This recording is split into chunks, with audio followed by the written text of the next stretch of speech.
When I came to consciousness, I found myself in what seemed to be a torture chamber. My head was pounding and I had the most debilitating headache. My ears screeched with a high-pitched blast as my vision slowly came to a less blurry fruition. Scrunching my face, I felt dried blood crack from my forehead from where I was hit. My nose started working first. The sheer smell of this room is exponentially more putrid than everywhere else I have ever been. Burning flesh, rot, and decay permeate around. I wanted to throw up. Aside from manure, I haven't experienced anything so horrific before. My whole life was bread and sugar, and I started dry heaving. I began to cough, but I kept it inside, stinging my lungs with the inflation. I couldn't take it anymore, and I upchucked a little. This caused the acid from my stomach to bubble up into the back of my throat, where I choked it back. I tensed and jerked my body, but my limbs were shackled, and I was lying down on a cold table tucked in the corner of a room. On a small table to my right is what seems to be a collection of small knives and files, bloody pliers, and broken glass. The table has a significant amount of blood on it, both dried and probably fresh. Toward the wall directly in front of me are 6 cages embedded into the wall, and in the center of the room are 2 metal tables in a diamond pattern containing an amalgamation of different organs and piles of flesh, blood dripping onto the floor. Suspended above them are 2 rusted bird cages with the putrefying carcass of what seems like 2 small children each, equaling 4 in total. They're nothing but rotten husks. Flies strewn around the bodies as I watch a piece of green flesh slosh off onto the table below, landing with a wet slap. In the far back of the room is a weapons rack containing many crude and intimidating spears and swords, blackened with an old crimson. To my right, hanging from the ceiling, is a body of a naked figure, suspended by what seems to be 2 ropes. The figure is upside down, arms slumped towards the floor, while there were holes bored in each of his heels, letting a rope be fed through, causing him to hang by his feet. Illuminating the entire room in a warm, foul glow is a stone forge, the coals still a bright orange. The table that I was laying on was cold and unforgiving. I wanted to throw up. The smell was horrifying. By the gods, where am I? Mortified by my surroundings, I waited. I figured screaming for help would get me nowhere beyond attracting the attention of whoever put me here. At the current moment, I had time to think.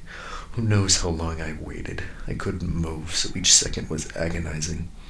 I could only hear what seemed like chippers and snarls from another room, directionless and menacing. Eventually, walking into the room was a hulking, matted hyena creature that stood on 2 legs. Its fur was grimy and dark gray, while it wore a leather apron tied at the back. The creature had a scuzzy yellow mane that trailed down its back. It wore a shoddy, crude set of armor that was horrifically sharp in different locations. Around his neck is a revolting piece of severed fingers, tied off at the severed point. The apron contained a pouch of a similar set of tools to the ones on my right. Along with these knives was a single glass vial.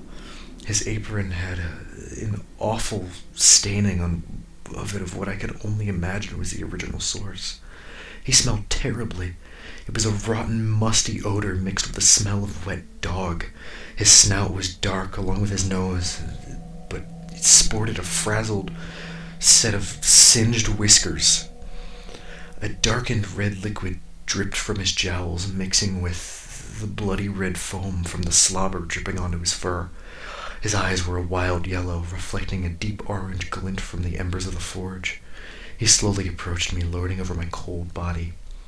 He brought with him a frigid breeze into the heated torture chamber that licked my parky figure, even through my thin, pale blue dress, the hue of a freshly blossomed forget-me-not. This creature had to be around 7 feet tall, a hulking monstrosity that locked eyes with me, gawking like I was some sort of rat. His cheeks pulled at the corners of his mouth as his tongue lashed out, licking the remaining crimson drool from his chin. He started to laugh like a hyena, growling and chirping. He must have been a few inches away from my nose, boring his demented stare into my soul. I started to scream and whimper, tears running hot down my face. I pulled at the shackles at my wrists and ankles, trying to break free, but I wasn't nearly strong enough. I felt as though I was breaking something, whether it be my skin or the bones. Thrashing to no avail, I wasted my energy to the point where my limbs collapsed like solid lead onto the table. I couldn't go anywhere. I was sure of it. This creature traced its long black claws along my throat and down my arms. He picked up my arm, pinching the skin with his claws, scrunching his nose and snarling deeply.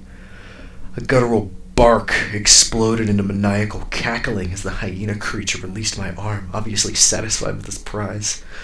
By the gods, he's gonna kill me.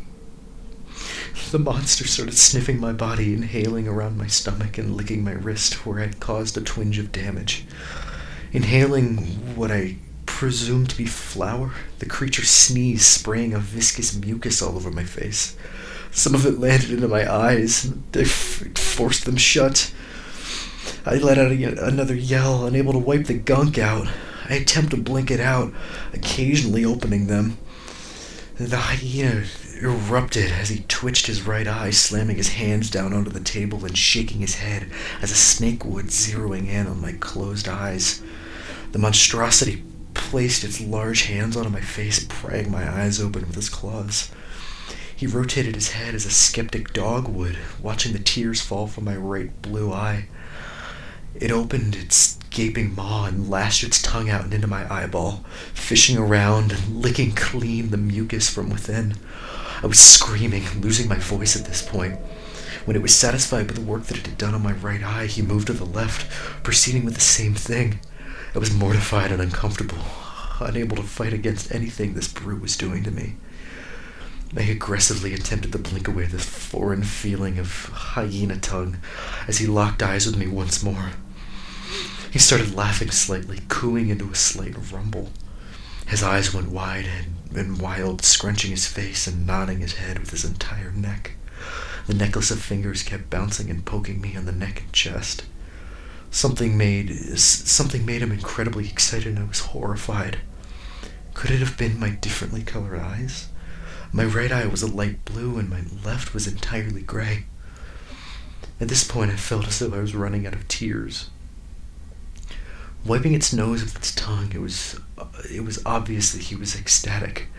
In a quick moment, he took his claws and started shredding my dress off. I squirmed and I yelled in a newfound horror. My mind raced with the possibilities of what could possibly happen next, and I whimpered at the thought. The creature pulls a metallic blade from his stained apron and traces it along my stomach. I grit my teeth, internally screaming. I didn't want to give up, but I couldn't move anywhere. It seemed to be tracing a small square onto my chest.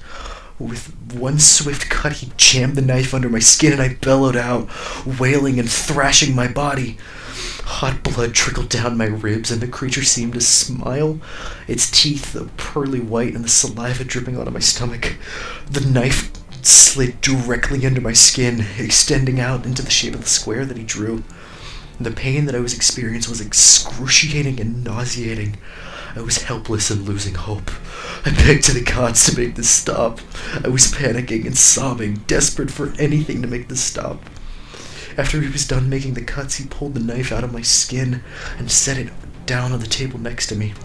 He took a rag and started wiping the wound, causing a stinging from the roughness of the fabric and forcing the skin flap to shift in its place. The matted, grimy hyena took his claws and dug under the incision and started hacking away at the flesh underneath. At this point, I lost my voice from screaming. I was incredibly lightheaded. I felt as though I was going to pass out. The abhorrence of the situation was straight out of a nightmare. I thought this was a cruel dream, some sick, realistic nightmare conjured by something foul that I'd eaten. I was beginning to lose my grip on reality as the creature pulled and tore the chunk of skin it had ripped away from my body, leaving a shallow, gaping hole that quickly filled with the blood and fats from inside. I was breathing hard and weeping, attempting to shriek, but my voice was a worthless hiss.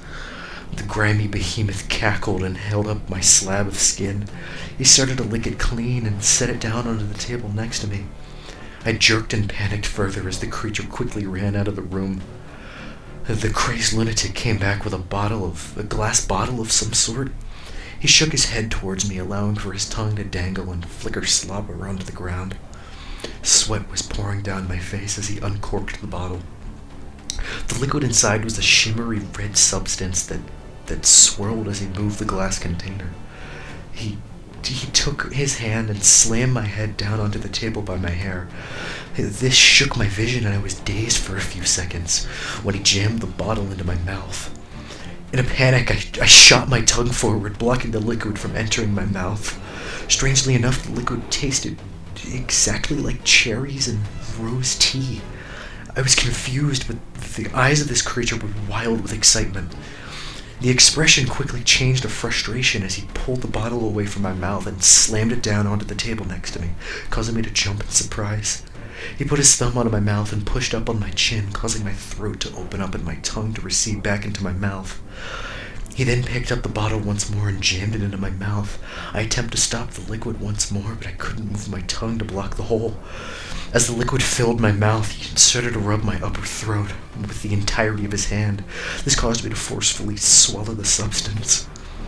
I was helpless as to what was happening and ended up consuming the whole bottle. I started coughing and gagging, but the pain I was experiencing from the missing skin had slowly faded away into a numbness as the blood stopped flowing out. The monster was cackling and dancing where he stood, as we both watched the skin slowly start to stitch itself back together.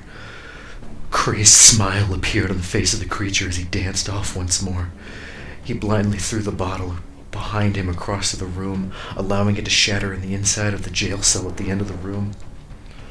At this point, I felt as though I was going to pass out and throw up. My body was healing and regenerating. The creature came back once more with a bubbling pot of some thick liquid. He took a generous ladle worth of this dark, viscous ichor and poured it onto my body. I managed to choke out a weak scream once more as a hot, boiling honey of sorts was glazed onto my wound. The skin started to incinerate and cauterize, filling the entire room with a powerful scent of burning flesh and the sickeningly sweet scent of honey.